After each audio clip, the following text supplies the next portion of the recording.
Hello, I hope you're doing great.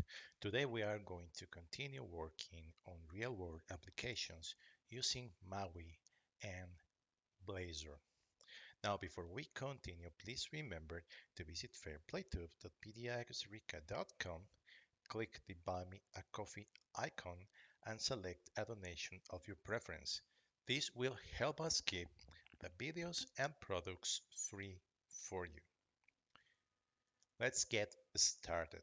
So, as you know, we have been working on an application named FairPlayCondos. This application is created using .NET 6, .NET MAUI, and Blazor WebAssembly.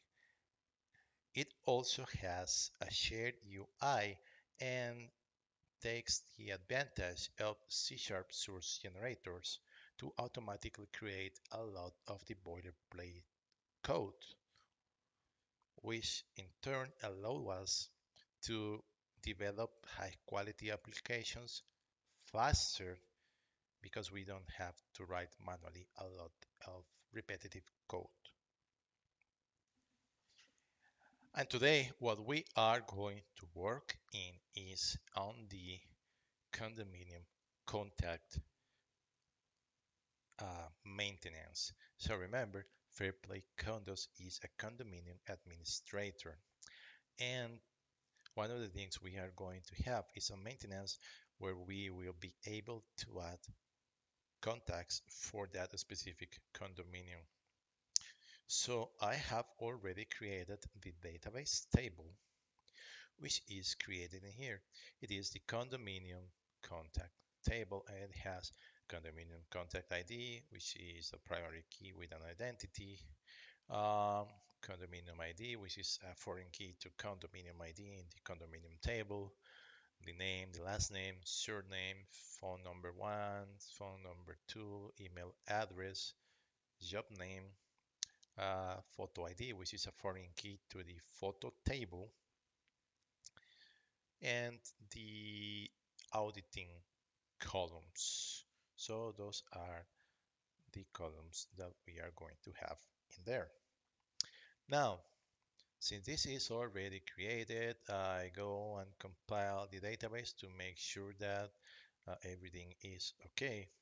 And remember that one of the things we want to do and one of the best practices when you are creating applications, especially enterprise applications, is to minimize the need of writing boilerplate code so you can take advantage of EF Core Power Tools and do the reverse engineer to select the database project and create the data access automatically. So I'll add the table in here, condominium contact. Okay, and now since it has the auditing columns and we have a process that automatically fills the auditing columns, I need to create a partial class in here to add the interface.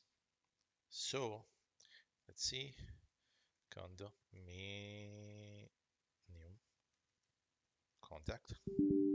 Oh yeah, condominium contact.partial. I'm sorry, because the other class without the partial already exists. Contact.partial.cs or whatever name you want to put in there. Okay, this has to be marked as partial so that it identifies it as part of the other class too. And then we want to add the I originator info interface in there, and it forces the classes to have these, which are actually automatically retrieved from the other portion of the class because they are representing the columns in the database. This interface is used in the save async methods in order to verify if a class implements this interface. It is guaranteed that these properties, the auditing properties exist, and the save changes methods will actually automatically fill the values for those columns before inserting the data into the database. Okay, now the other thing we want to do is we want to go to the services project, and I want to add a condominium contact service. Condominium contact service. It has to be a public partial class, and it is going to have this attribute service of entity name. We are going to use type of condominium contact. Primary key type is going to be type of long, because the primary key column is actually long. Sorry, this one is name of in here. And yeah, now we press F12 over the class name. You will see that the partial class or the generator already created the partial class with the CRUD for this specific entity. And I didn't have to write that code manually. Now there are a couple of things I want to do now. I want to do to the condominium contact file. I'm going to copy all of the, well, most of the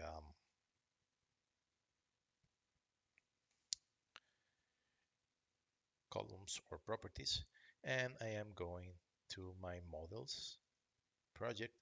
I am going to create a folder. Remember that these generators are actually kind of convention based. So now I need to create the condominium contact model.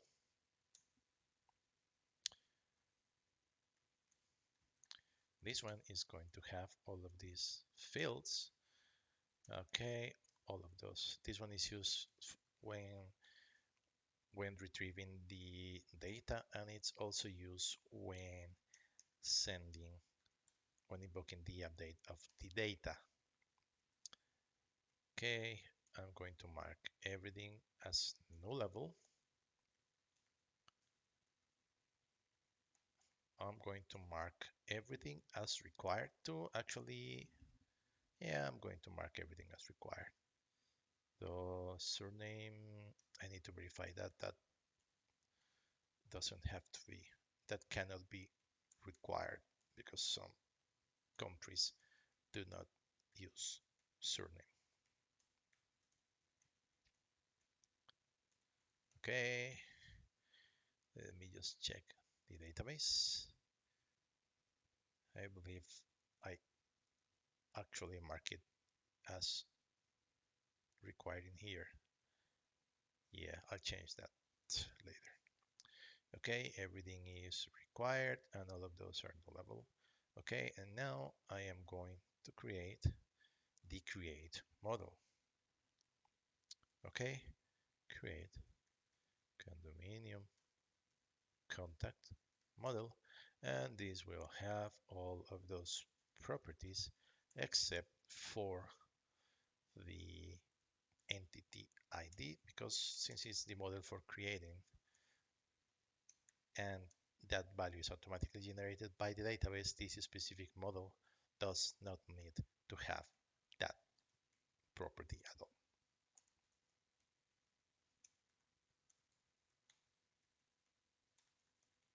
I'm going to mark this as required too, and as nullable in here,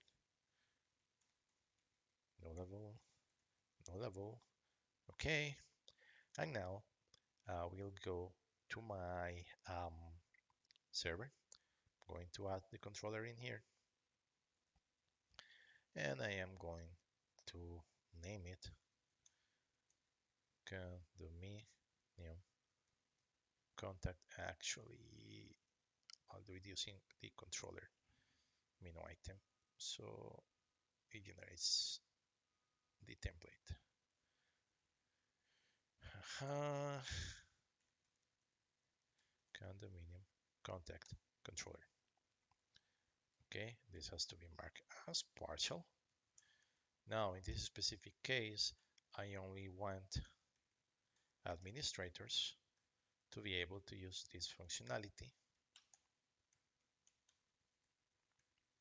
And now I want to mark it as controller of entity, and entity name equals name of condominium contact, primary key, type of long. Okay, and partial. Okay, and you see here are all of the methods in there. Now the other thing that I need to do is I am going to create the profile. So this is the AutoMapper profile for the condominium entity, condominium contact profile. And basically what I need is to inherit from profile in AutoMapper, condominium contact profile. Okay, and then create map from the entity to the model,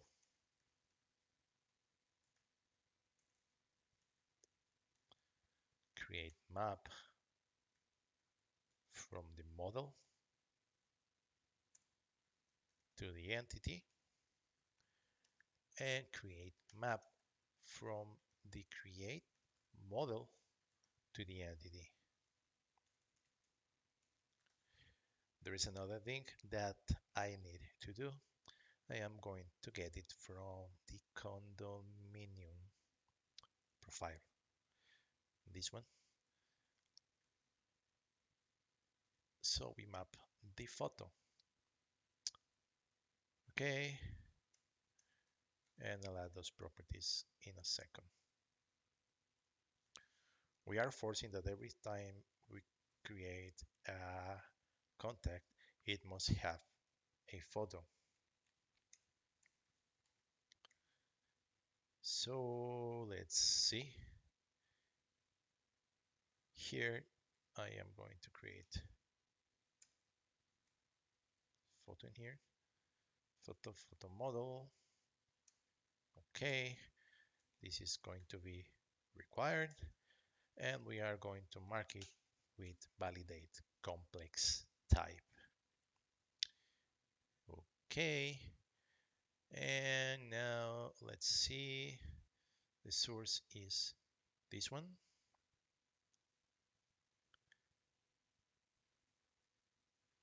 And we'll see condominium. I believe it had a, sorry, not this one. Yeah, create photo model. Okay, so in here we are going to do the same, require validate complex type, public, create photo model, photo, photo model, sorry. So I can name it photo model. Let's name it photo model just for now. And there it is. It's not giving me compilation errors. Now the other thing that I need to do is I need to go to the program.cs in my server application, and I need to make sure to register the actual um, service, right? So here I am going to add builder.services.add transient. Nope. Condominium contact service. And there is that one. Now there is something else I need to do. This is pretty much everything for the server side. Now we need to go and work on the client side. So I'll go to the client services project and I am going to create a class.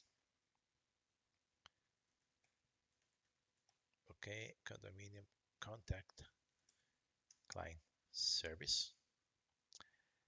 This is going to be again public partial class client service of entity name. In here we do not have access to the data access type, so we need to use a string. We are going to use a constants dot entity names dot condominium contact. So it is not created. We are going to go and create it. First, I'm going to finish this type of long. Okay, so I'll go here and I'll create the constant public const string name of the same. Okay, and here it is. Okay, we are not getting any compilation errors anymore.